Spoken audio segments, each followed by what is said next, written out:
Hello, and welcome to Disrupt Your Now, the show for entrepreneurs who are ready to shake things up. And today we have Henry Kaminski Jr., my pal, who is the brand doctor. So I'm just so excited to have you here, Henry. And I want you to introduce yourself to the crowd, to the Sure. audience, and tell them a bit about your background, and then we'll get into um, what you're doing now and your advice to them for how to become an influencer and a subject matter expert. Sure. Absolutely. Well, Lisa, first of all, thank you so much for having me on. Yeah. It's always awesome to chat. And when we do, it's always like a minimum of an hour. So like, I was so excited when you reached out to ask if I could do this. So this is awesome. So I appreciate you for that. And big shout out to Steve Sims if he ever sees this. He was the one that kind of connected us. So, want to give credit where credit's due. I'm going to make this super fast. So 15 years ago, I decided to start a side hustle as a graphic designer, creating nightclub flyers in the tri-state area here in New Jersey for all the nightclubs. And I was a terrible failure at it until I found my best friend to this day, who was a promoter himself and a designer himself, who kind of took me under his wing and introduced me to the right people. Mhm. And that was 15 years ago. And I still have the branding agency today. So it went from a side hustle to an agency um, to now it kind of runs itself. And I Awesome. really don't have much. I do the one-on-one brand strategy with clients, but I have a full stack team that does design and development and all of that, and really takes care of our clients. And the clients that we typically work with are the solopreneurs, the ones that are a subject matter expert in any field, really. Yeah. They Mhm. they have some experience under their belt. They've been in business a few years. They're looking to take their business to the next level. And, so I provide that decade and a half worth of experience, as well as, my design eye and my team's expertise. And that's what we've been doing for the past 15 years. And Mhm. then this past 18 months or so, I got some business partners in some other ventures, and building out a retail cannabis dispensary here in New Jersey. It will be one of New Jersey's premier retail I cannabis can't dispensaries. wait. Yeah. And I have a business partner who's a celebrity chef, Fabio Viviani, and we co-founded a project called the Private Estate Dining Experience, where it's an exclusive supper club uh, with some high-level people that Mhm. are members that meet at Fabio's house. He's got this beautiful estate outside of Chicago, and we meet twice a year there. He cooks us some amazing foods. You get VIP access to all of his restaurants across the country. And we do some networking, cocktail receptions and things like that throughout the year. Mhm. And that I did not realize how much of a success that project was going to be until the first week we launched it. And we had several members join right off the bat. So yeah, it's been a wonderful ride. It was smooth sailing ever since. I've been profitable since day one. And yeah, I have no complaints or no stories. That's awesome. You have no problems, no nothing that we can learn from. We can only learn from your success. It's been a But breeze. It's been a breeze. I have to say, I'm so excited about your 2 new projects. I mean, I'm excited about the other work you do too, but these new things and just being knowing about them before they even launch and waiting. It's like you're having a baby or you're having 2 babies. And It's it's fun to so see I them get grow. yeah, yeah. So it's going to be really fun to see how they grow, how they develop. And of course, I have a friend who will be at y'all's dinner in is it September or October. Yeah, So and I'm this September. Yeah, I'm excited. yeah, I'm so excited to have him. yeah. So I'm really excited to see how it goes. I know it's going to be awesome, but I'm so excited to be able to talk to somebody who's actually going to be there or, after he comes back. So that's amazing. Congratulations on both of those ventures. Thank you. It's been, we've been working at this dispensary now for over a year. So it's they say good things come to those who wait, right? Well, good things come to those who keep grinding as Yeah, well, right? that's right. So there was a couple times where I wanted to throw in the towel on that particular venture because just you things weren't working out, and you keep saying to yourself like, is this meant to be? Should we cut our losses now before Yeah, we're in this thing? 200 grand, and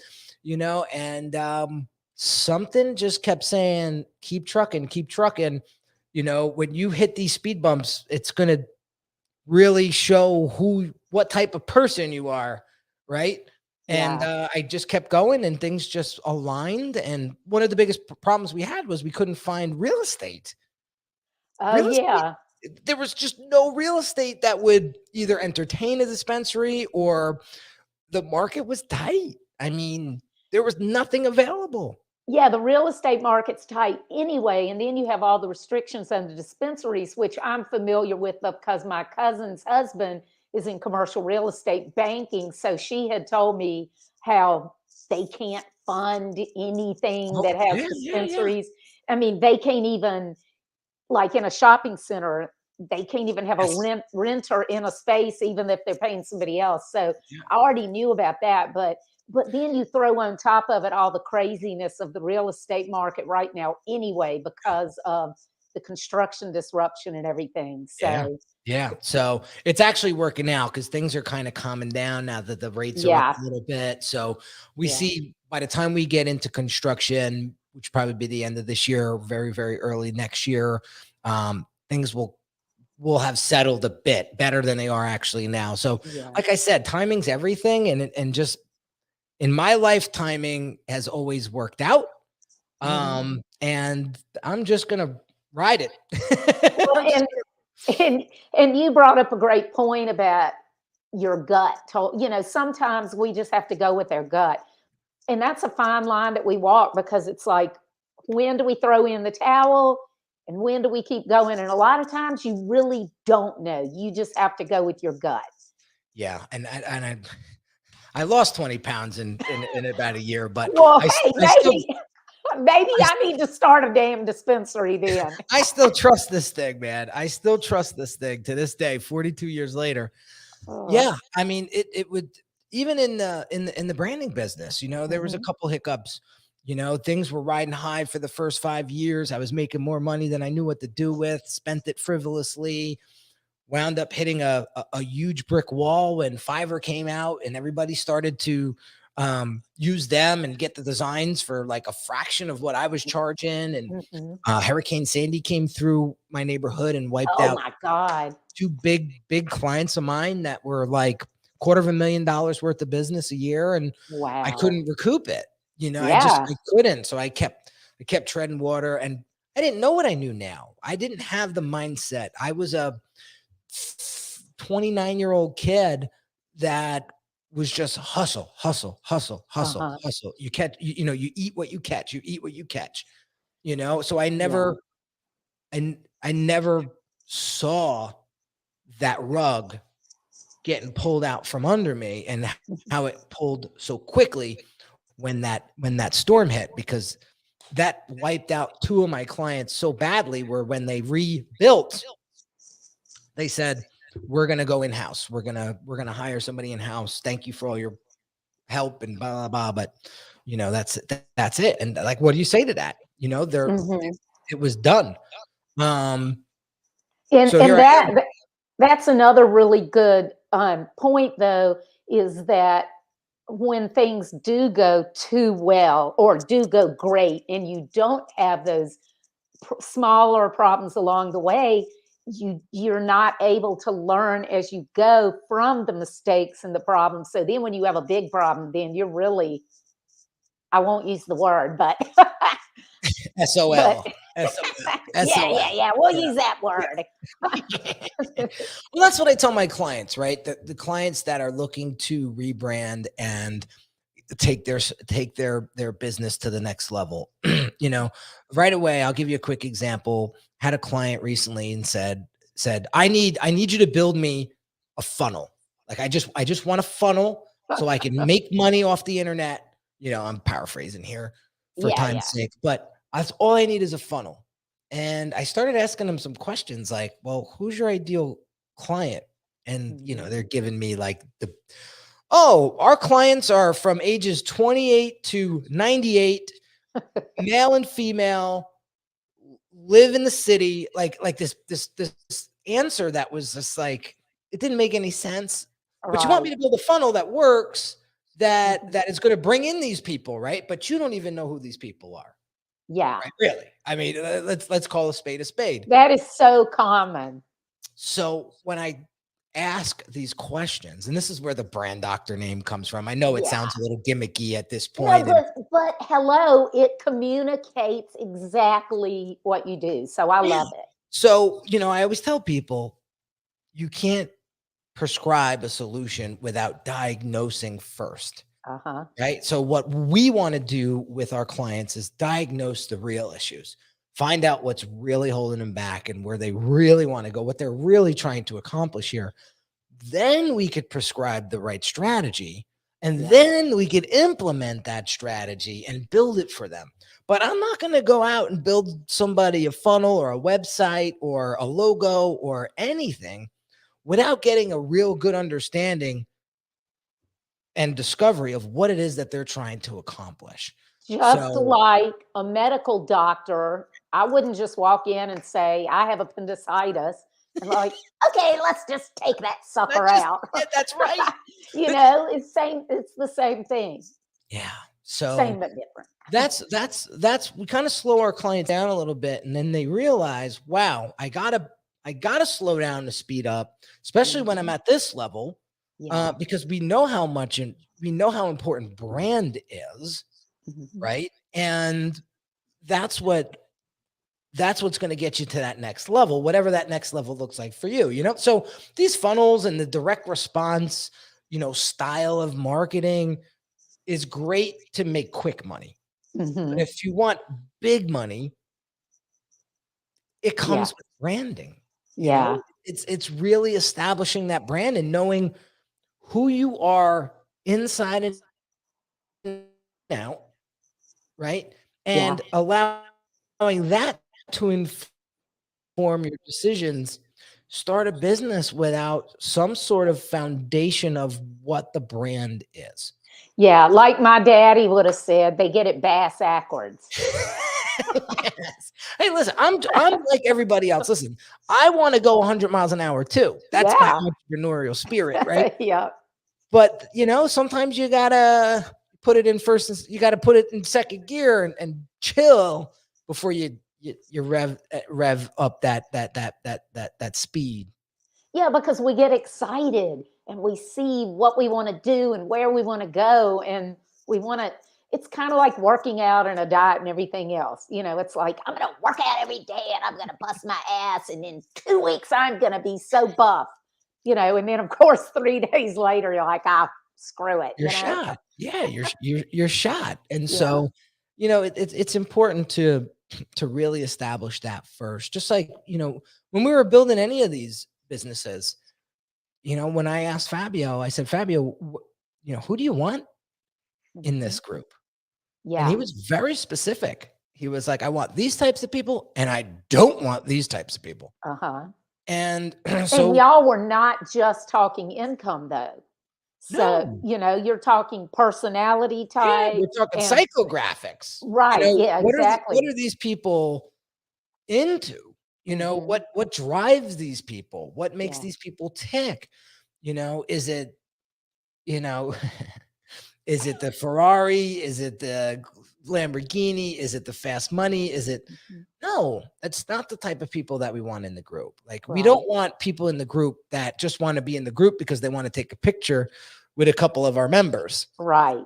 No. Or because they wanna be there selling, selling, selling. They Yeah. think everybody there is their prospect, and they're just Yeah. there working the room. Get that riffraff out of there. Like Yeah. we wouldn't tolerate that. But Yeah. had we not done our strategy up front and do that homework, you know, we would have threw out a broad net and casted wide and hey, listen, there's a lot of people that have 10 grand to blow on a supper club like this. Yeah. So we had to, in order to make this work, we had to get very specific with who we wanted. And that's one of the things that I tell all my clients is before we build anything, let's figure out who we truly want to serve. Well, and I think Fabio's example will probably be really easy for people to understand that, because it's very easy to see where if you have the wrong people in the room, they will run off the right people, you know? And so a lot of times, myself included, we have a hard time with slowing ourselves down and, why do I have to wait? But that is a great example that I think most anybody could see how, okay, yes, the wrong people in that room would drive away the great clients and it would just destroy it. Yeah. So that kind of distills what you're talking about.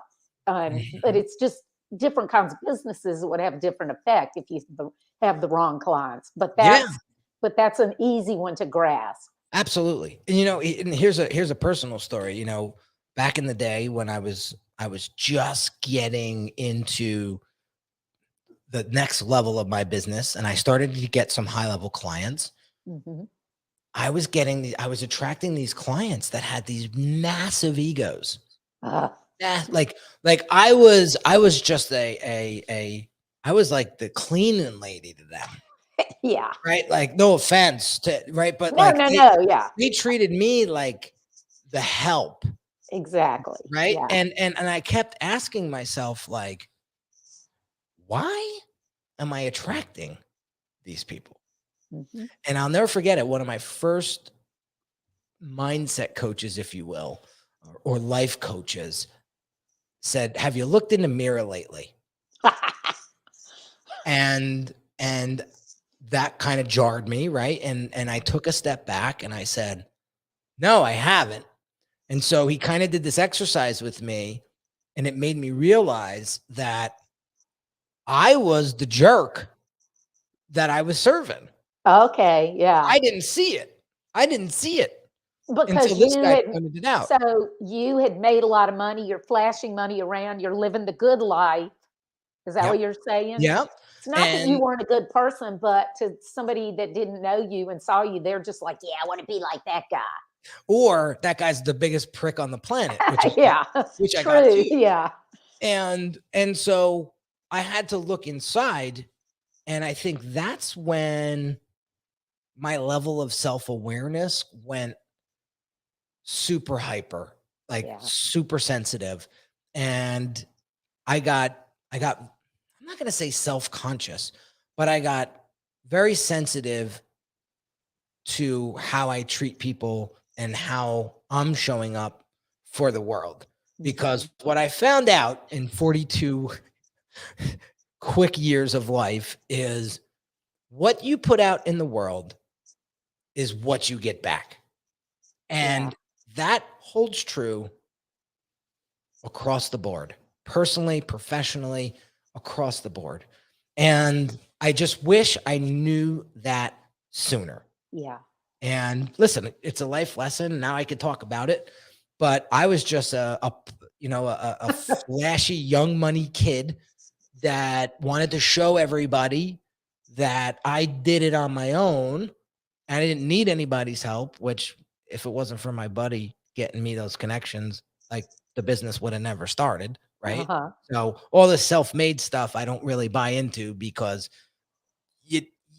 nobody's really self-made. If you look at all the super successful people, they had partners, they had friends, they had somebody that cut them a break, that got them to the next rung on the ladder, right? So you had a friend who was already successful and therefore knew a lot of successful people and was able to he was just a connected guy. Like he knew, he had all the connections to all the nightclubs because he promoted there. He worked at them, right? Wait, so was that Steve Sims? No.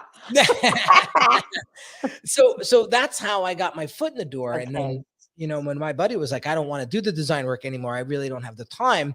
He started telling all of his accounts, hey, use this guy. He's a stand-up guy. He's fast, whatever. I mean, my design skill at the time was garbage, but the clients didn't care. They just wanted their stuff when they wanted it, right? And so Yeah. that's how I was beating my competition back then. Because there was some competition back then that, I mean, they won like Grammy awards for their work, like for some of their clients and things like that. And I'm like, how am I going to go up against these people? Well, Yeah. I found their weak link, which was speed. Yeah. They were so good at what they did, it took them twice as long, where I slid in there at the time and I undercut them with speed, not necessarily on price. We were around the same price, but I was getting it done faster. And the accounts were like, bye, we're going to go with Henry. Awesome. And so I just, so fast forward, if you look at it now, like, what are your competitive advantages, and are you leaning into them, as much as you should? Because now it's even crazier when it comes to competition and standing out and breaking through all the noise. Yeah, and especially when people see all over social media the quote unquote influencers, which 99.9% of them are BS, and the rented cars and all that. And I love that Instagram account, Baller Busters. Have you seen it? Yes, I love it. I swear I could just go through their feed over and over and over.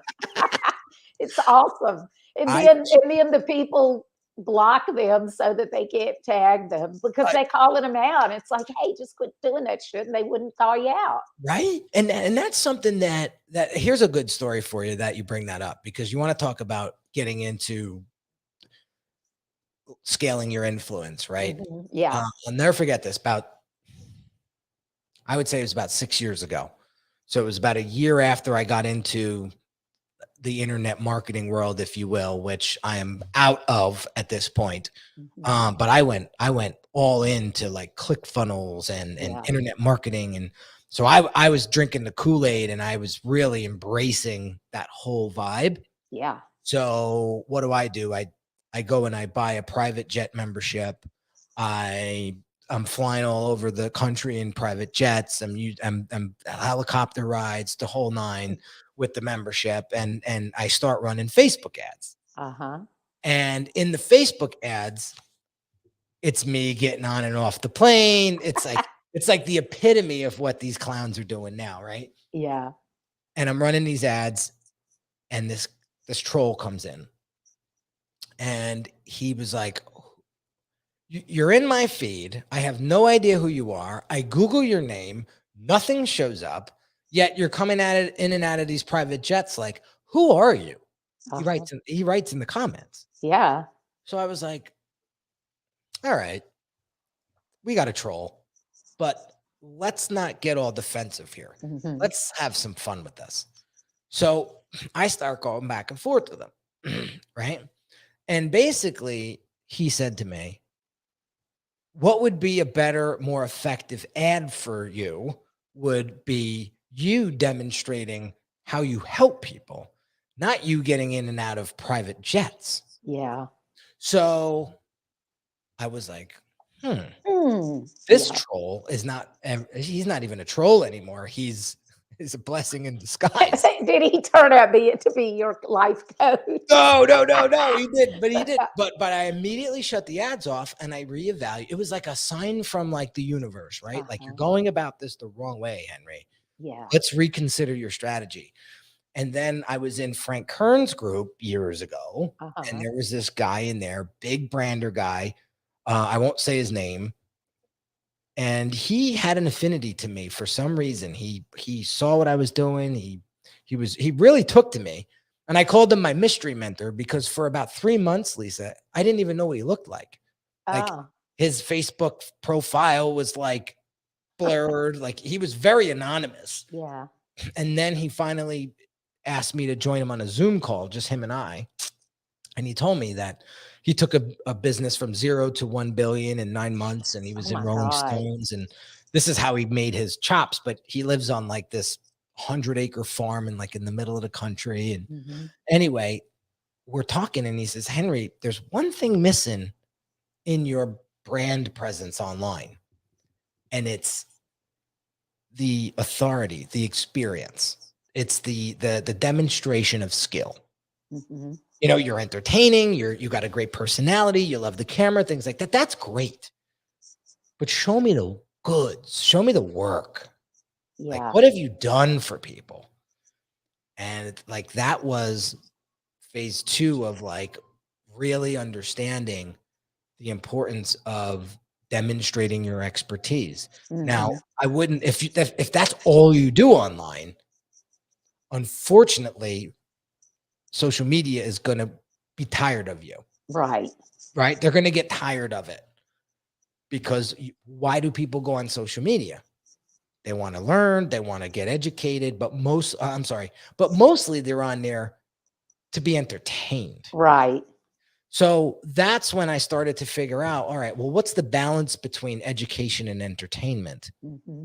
Right? So I started balancing out the content. So I would put majority of entertaining content and shit would go viral, you know, thousands of views and da da da. And then my educating content would get like half the love, if that, right? Yeah. But if you break it down the way I did, there's 2 reasons. There's a reason why I'm doing that. So that entertaining content, that's not there to get people to buy.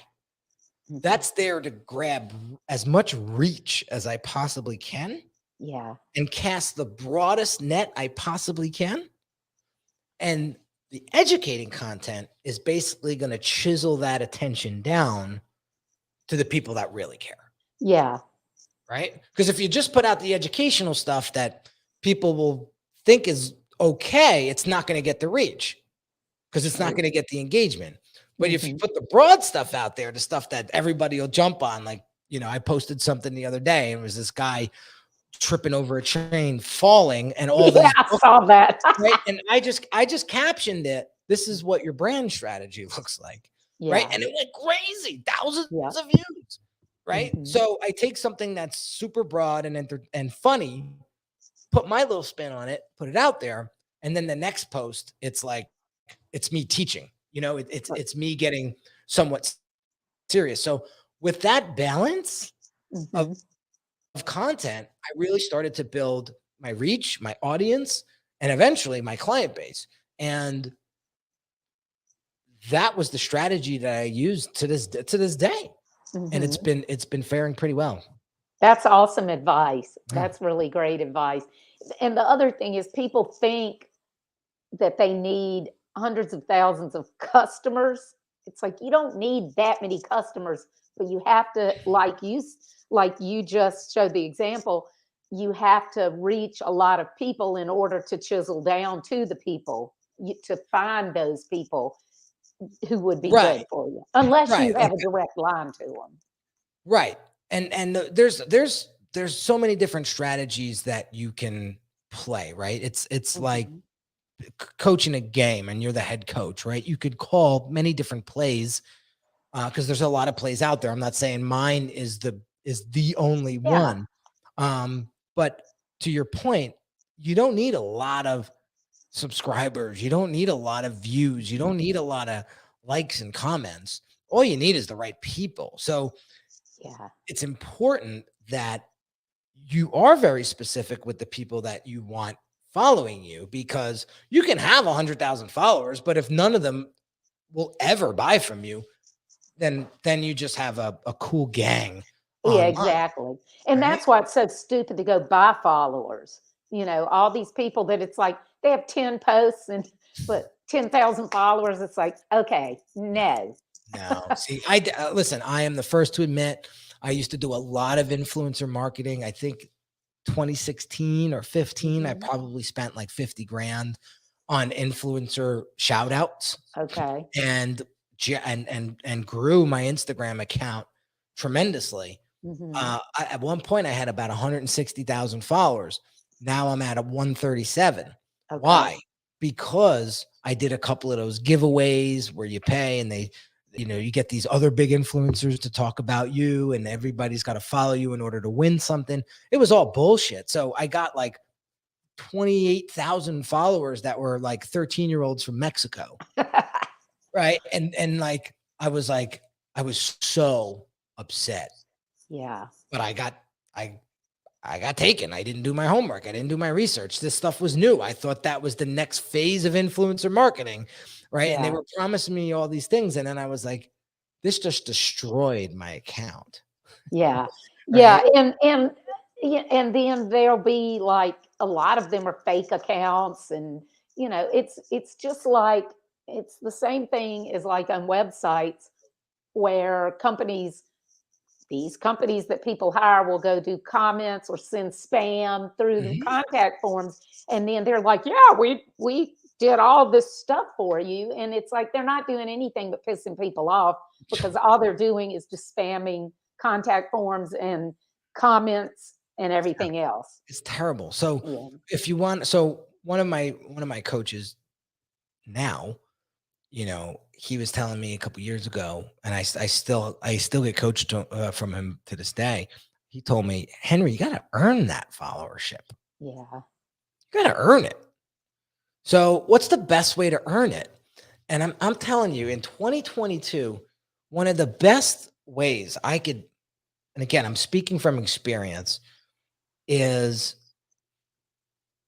doing shows like this where I'm kind of giving you my life lessons, but at the same time, I'm still learning. Yeah. So I'm kind of documenting like every step of the way. Hmm. And I think that comes across with a level of authenticity. It comes across with a level of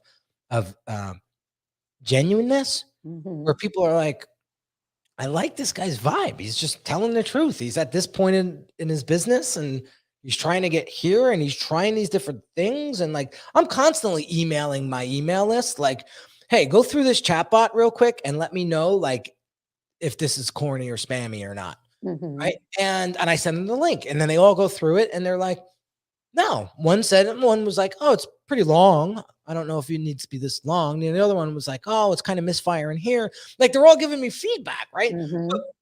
But at the same time, they're going through my funnel. Like, they're going through what I am putting out into the market to acquire customers, right? Yeah. So they don't even feel like they're being marketed to, is what I'm saying. They're like Yeah. part of the whole experience. So Yeah. it's been That's what I working. was going to Yeah. say. People like to feel like they're part of something. Hmm. And Hmm. when they feel like they're helping you, I don't mean this to sound too corny, but it makes them feel important. Oh, you don't have to sound you don't sound corny at all. That's how everybody wants to feel when they interact with a brand. Come on. I don't care if you're selling toilet paper. I don't care if you're selling $400,000 cars. Yeah. I was talking to somebody today on my way back from the dispensary who's trying to get into the cannabis game, and he's a few miles behind me. And he was telling me a story how he went to a dispensary near his home, and well, let me back up. He went to a dispensary in Colorado, and it was like he walked in, and he felt like he was in like a really high-end jewelry store, and it felt like a real experience. Like, they Hmm. greeted him, and they were asking all these questions, and they were like really getting to know him. And then he comes to a dispensary near his house here in Jersey, and he was online, and he gets up to the counter, and they were like, well, what do you want? And he was like, well, I honestly, I'm just like, oh, you don't know what you want? Well, all right, get over here then. We got to take the next. Come on, let's go. Yeah. Cattle And he was call. like, yeah. And he was like, that was not the experience I had in Colorado. Uh-huh. And all that matters, Yeah. all that matters. I spent years designing brands for like higher end restaurants in New Jersey. Hmm. Once I kind of graduated from the nightlife industry, it was like I gravitated, just my personality and my tastes and everything always was that higher level stuff. So Yeah. it just happened that when I wasn't going to the clubs anymore, I still had a lot of connections with the liquor distributors, and I had a lot of clients that were liquor distributors. So they were bringing me into higher scale, upper scale establishments and saying, listen, guys, Henry is our design guy. He'll take care of you. Like, whatever you need, we'll take care of the bill. Just work with Henry. And so they've started bringing me into these ritzy restaurants, and I saw right away the difference Mhm. and the importance of how they treated their customers and the experience. They really got specific on the experience that they wanted people to have when they walked in the door. And they spent a lot of money and a lot of attention on it. So I, ever since I started my business, I always realized like the details matter, Yeah. and people are always trying to feel like they're part of something, and or they're important, like you said. And Mhm. if you drop the ball on that, it doesn't matter how handsome, how sexy your website is, right? Yeah. You're gonna lose. Well, and something else that you just said is also another good lesson of the liquor distributors connecting you to the restaurants. Okay, that was great for you, but it was also great for the liquor distributors. They want their own customers to do better because then they will make more money. Mhm. Everybody wins. And Yeah. so that strategic Oh yeah. partnership type thing is awesome. Yeah, we did some really cool stuff. Well, I say we, I was still a one-man band back then, Yeah. but we did some awesome stuff with Corona. Mm. Corona did this really big push in Hoboken, New Jersey, which is on the Hudson River, that, that facing the city. So there were some really cool promos I came up with where like the Corona bottle was one of the skyscrapers, and Oh, like cool. it was a lot of fun. It was a lot of fun. So I got to work with some really higher end brands. Mhm. And that led me into meeting, not, I never met him, but working with Bon Jovi for 2.5 years. So his Wow. brother had a place, had a upscale restaurant down the shore, and got introduced to John's brother, Matt, and worked with him for 5 years doing his restaurant stuff. And Mhm. then he saw some of the stuff, John saw some of the stuff that I was doing, and asked Matt, like, who's this guy? And asked Matt if I would do an album cover for him Oh, for a cool. very exclusive event. Yeah, you can't see it because of the screen, but if you went the wide shot, you could see it. I have it hanging up on my wall. Okay. I did a whole CD insert cover design for John, and then he took me on tour with him for 2.5 years. Um, and I did all of his marketing. Oh, So he was man. smart. He had me do all the marketing design and then drop ship it to all the arenas a couple days in advance before he got there. And then Mhm. his street team would pick up the 50,000, the 100,000 pieces that I printed for them, and they would distribute them throughout the stadium. So Awesome. he had this like really dense audience, and he marketed the crap out of his fan club and all of that. Mhm. So that's how we got some really cool experience as well with him. I have a funny story about one of the concerts he got me into. He was opening up MetLife Stadium, that's Giant and Jet Stadium now. Yeah. He was opening up. They just refinished it. They just remodeled the whole stadium, and he was opening it up. And Matt got me tickets through John, and I brought my wife, I brought my mother-in-law, and my cousin and his wife had tickets from his dad. So we go together, but we had different seats, right? So, Mhm. I mean, the seats that he gave us was like literally like right there, right? But we were off to the side a little bit. So right around 80% of the show, I see Vinny, who's Matt's partner in the restaurant, in the one restaurant. Uh-huh. He's like coming up the steps, and I could see him like looking for somebody. And I was like, Vinny's a big guy, big Italian guy. He was like, you, let's go. And I was like, holy shit, where are we going? So he takes me down these steps, and we go down underneath, and we go into this area that is all lit up like with these lights, Uh-huh. and it's ice sculptures and all this Ah, food, and there's bars all over the place, and it wasn't open yet. Like, it was the after party. yeah. So he throws these lanyards over us, and he's like, enjoy. So Cool. I'm like, holy shit, this is gonna be like the day, right? That my wife, my mother-in-law, they get to meet him, right? Mhm. So I'm thinking to myself, I'm like, how are we getting home? Ubers didn't exist then. Like, Yeah. you can't get a cab to come pick you up in the middle of a giant stadium, right? So I said, can you get me 2 more lanyards for my cousin? And he said, I can't, dude. I have none. Like none left. Like that. These are like gold. Yeah. And I said, bro, I can't stay. Like I have to go home. And we left. Oh man. Now, Wow. I will never do that again. So if I ever get that opportunity, I'm gonna say, I don't care if I have to walk home. I'm Exactly. walking home. But Oh my gosh. yeah, so that's my Bon Jovi story. But That's hilarious. it was great. When I was working on that CD design and he was sending me all these photos, I would see the email replies. And he was very particular with like the pictures I used. So he was like, I don't like that one. It makes me look like I have a double chin. And so so there's a common denominator when you're working with high level folks. Right? And this is one thing I really want everybody to get today. And this is my experience of working with celebrities and things like this. They have an extreme obsession with detail. Okay. And they will go the extra mile to make it right. I won't say perfect, but they'll make it right. And I noticed that. I was like, that is like, so I've kind of embedded that into my nervous system is, and that's why I focus on more of the premium end stuff than, the quick,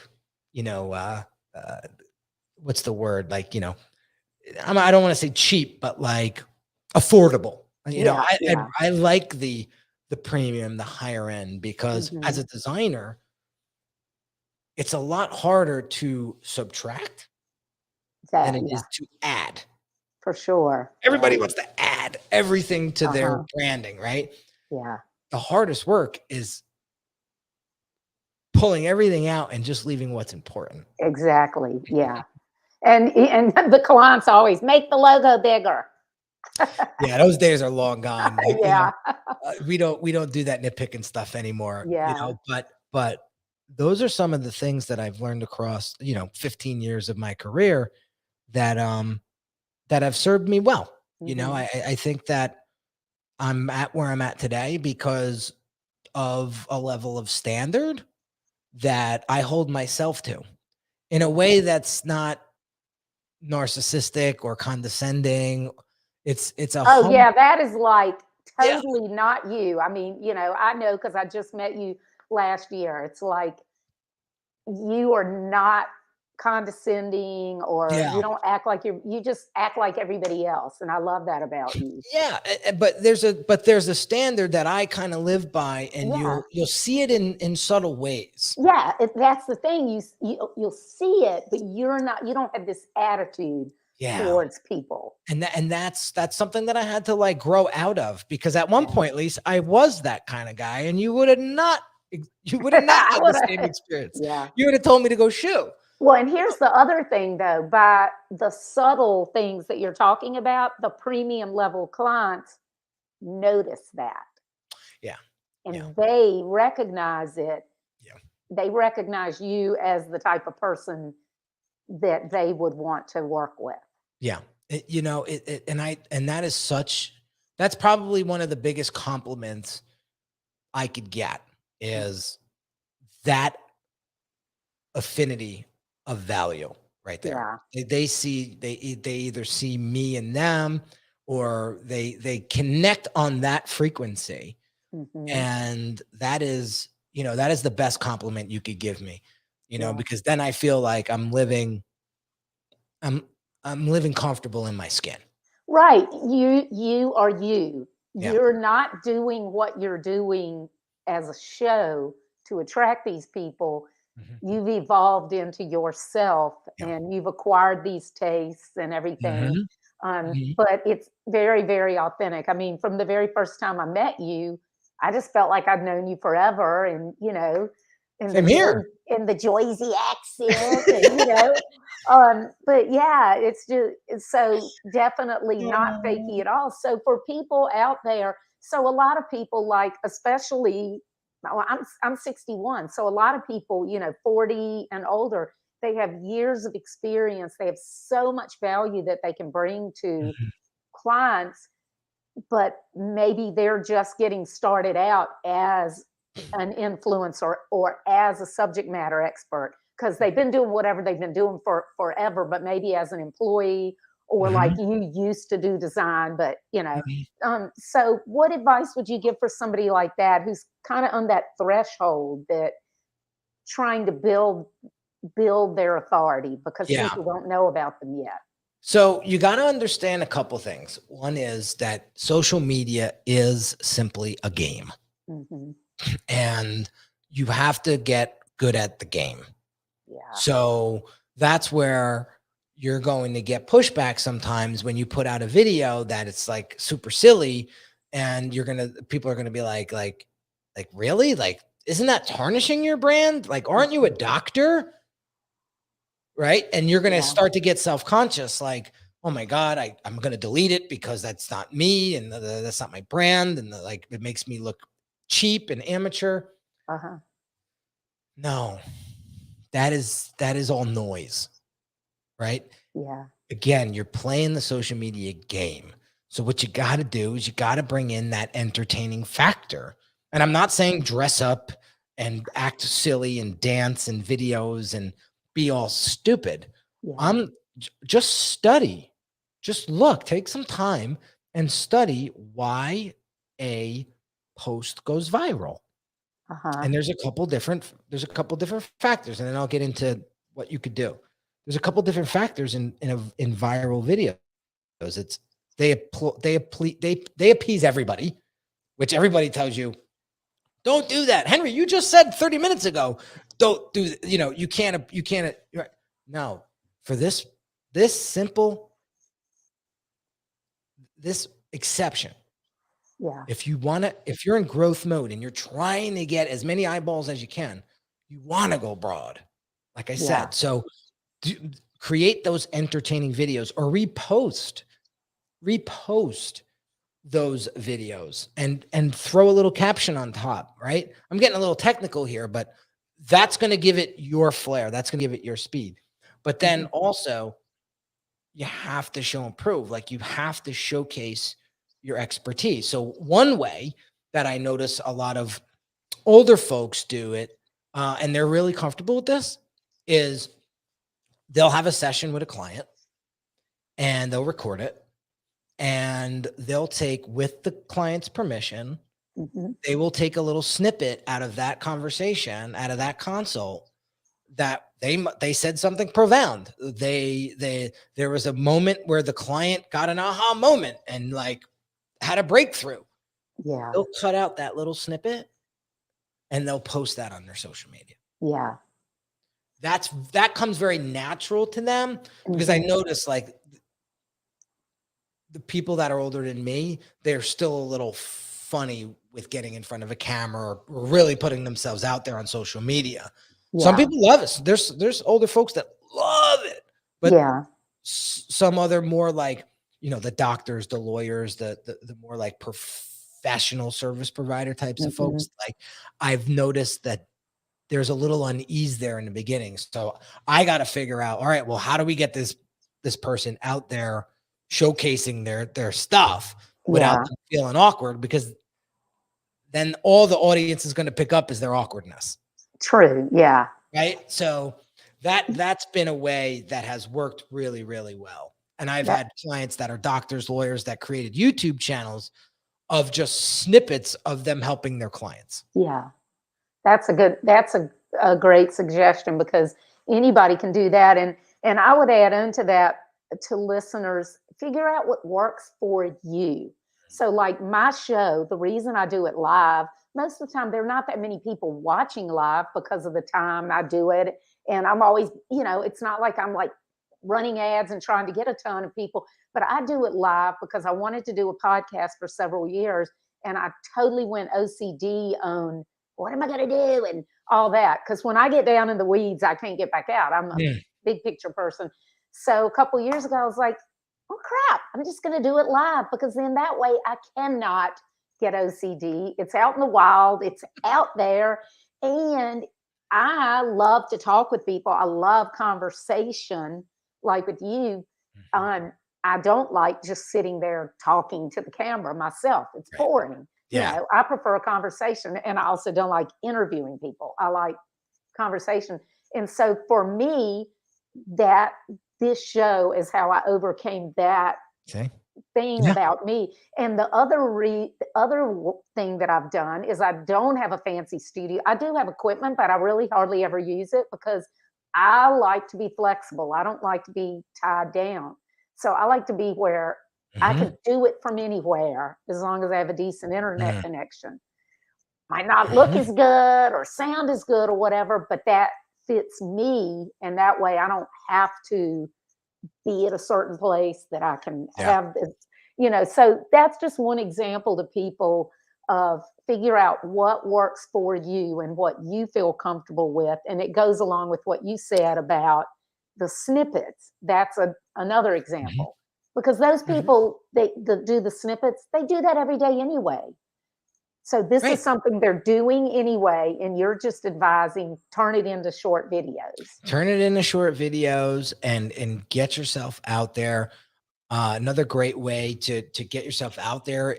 I don't know where you're on, what platform you're on, what platform you like the most, but most of them all have the live feature. Yeah. And one of the things that I've seen, there's a guy out there, Peter Taunton. He sold Mhm. his fitness business for like 43 million. And now he just like is a mentor to people. Mhm. And he has every Yeah. right to be there, right? But I remember this guy starts to come on the scene and you could tell he's just like, he's got an edge to him, but he's like super green when it comes to like social media. Like you Mhm. could tell because like his lighting sucks and like he's not in frame and Yeah. like you could tell he's like an amateur when it comes to that stuff. But like Uh-huh. the wealth of wisdom that comes out of his mouth is like he was on my podcast a year or so ago. Awesome guy, Uh-huh. right? But all he did was go live on Instagram and he would do it like once a day. He would Uh-huh. sit in his penthouse in Miami.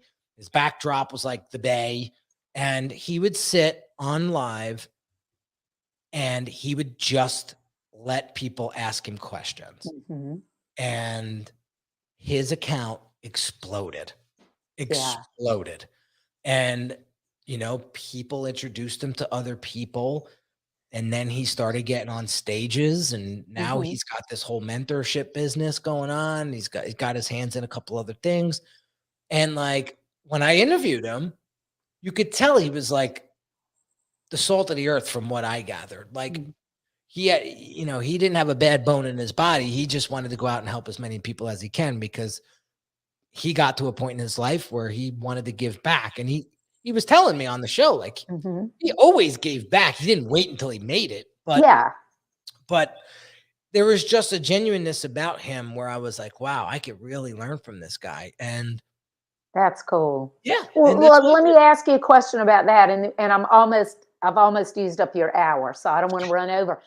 But so a lot of people would be like, "Well, I would love to go live and just take questions, but I don't have that many followers, so Yeah, nobody's going to be watching me." yeah, So, yeah, what would you say to those people to get to the point that they would have watching? yeah. So hunt down people that do have a following and Mhm. ask them if they would interview you. Or the better way of doing it is I've been following you for some time, Lisa. You have incredible content. I love it. I've been a huge fan for a while. You could probably see me in your comments because I'm always giving you shout outs. I would love to talk to you on a live stream Mhm. about maybe I could interview you or Okay. or or we could talk about fill in your Mhm. expertise, because I really think it would serve your audience. Would you be up for that? Mhm. And now you'll get 100 no's, you'll get 10 yeses, and those 10 yeses will get you 10,000 followers, Yeah. right? Yeah. So like that's what you got to do because you got to know that like not everybody's going to say yes, right? I don't say yes to everybody that pitches me. I mean, I get 5 emails a day from these internet companies that are trying to get people pitched on shows. Yeah. you know, and I'll scrub through them and I'm like, no. Yeah. Oh, yeah, this one looks good, right? Hmm. But most of them are no's, Yeah. right? So, but you gotta put yourself out there. So you can hire an agency to do that for you, or you put in the grease, the elbow grease, and you do it yourself. Well, in my experience, I've not hired an agency to do it, but in the experience, because people emailing me, pitching me, wanting people to be on my show, Mhm. it's like this Yeah, all the that's the thing when you hire people like that, you have to be really careful about who you hire because it goes back to what we were talking about with the comments yeah, and the spam and stuff. Just yeah. because they're pitching people, it doesn't mean that it's people that would be a good show for you to be on. Well, keep So if this you're in going to mind. pay Yeah, somebody who will be just, yeah. you know, Well, here's what happened. Like, so that's where. So there's two things. I want to get this out. And I don't care if we go over a couple minutes. I want to okay. get this out because it makes it. It's really important.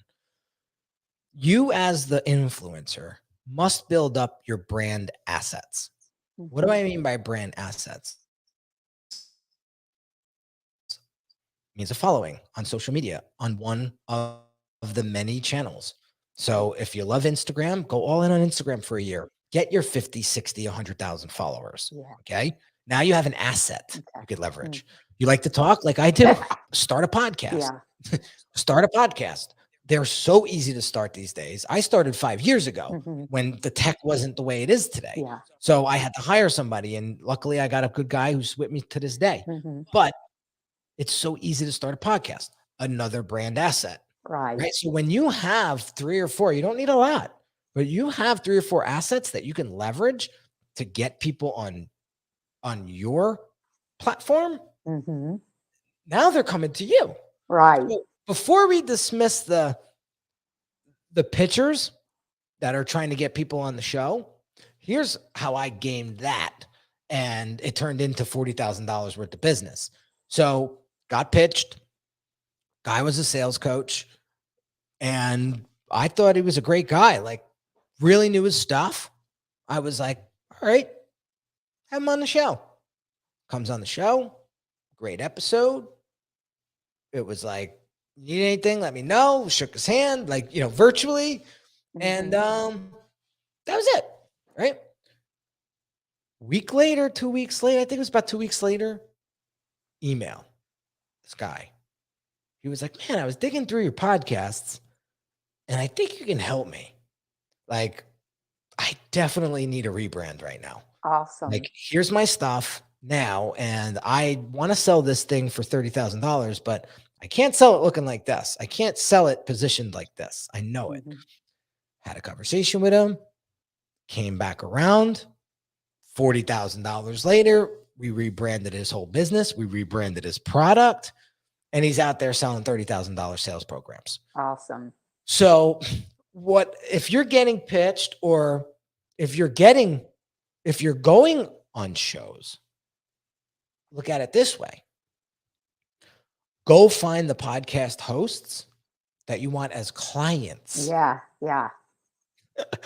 Right? I did that. I did that once, and instead of the audience turning into clients, the hosts started turning into my clients. Yeah. I've had that happen as well. So, So, there's a lot of plays you can run. yeah. And it gives you a way, it gives you a legitimate way to meet people and get to know them, and you're not selling, but you are selling. Yeah, no. I mean, So, listen, this yeah. this episode, this conversation is social selling, if you will. Hmm. I'm telling you about client experiences. I'm telling you about how to brand. I'm showcasing and demonstrating my expertise. One of you might see this and say, this guy, I freaking like what he's saying. I got to have a conversation with him. Maybe he can help me. Like, Yeah. Want to that's use my that's it. You know, what I'm teasing you. I said, want to use. That's the first time I've heard you say that. Every once in a while, you'll say something. I'm like, yes, there's that there's Joycey. the jersey. There's I the love it. jersey. I love it. Oh, but yeah, there's so many ways to attract the people that you want to work with. And I'll leave you with this, guys. Branding is an inside game. It's not an outside game, honestly. you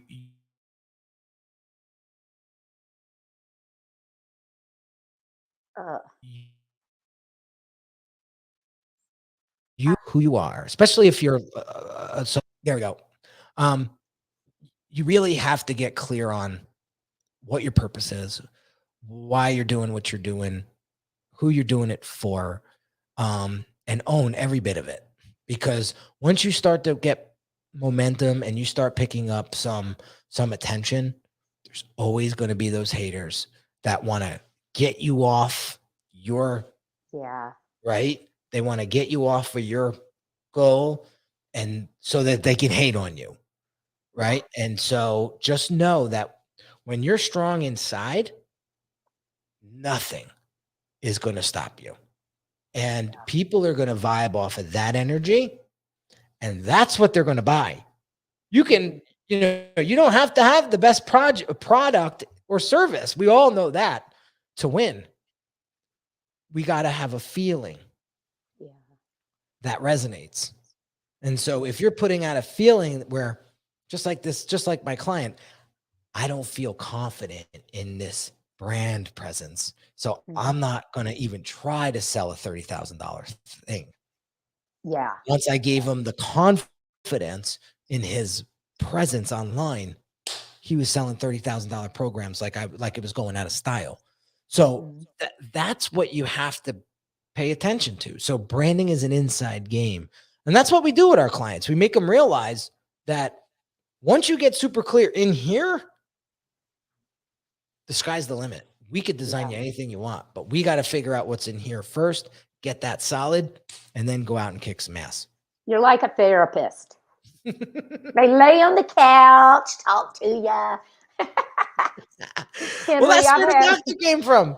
Yeah. Well, Henry, I've had so much fun talking with you. I always do, but I really appreciate your time today. I've had so much fun. I can't wait to hear and see what goes on, find out about the dinners, and I can't wait till the dispensary is open. I have to come up there myself and check it out. So. We would love to have you. We would love to have you. But Well, thanks again for having me. It was a great conversation. Thank you so much for joining me. I really appreciate it. And I'll talk with you soon. Bye, everybody.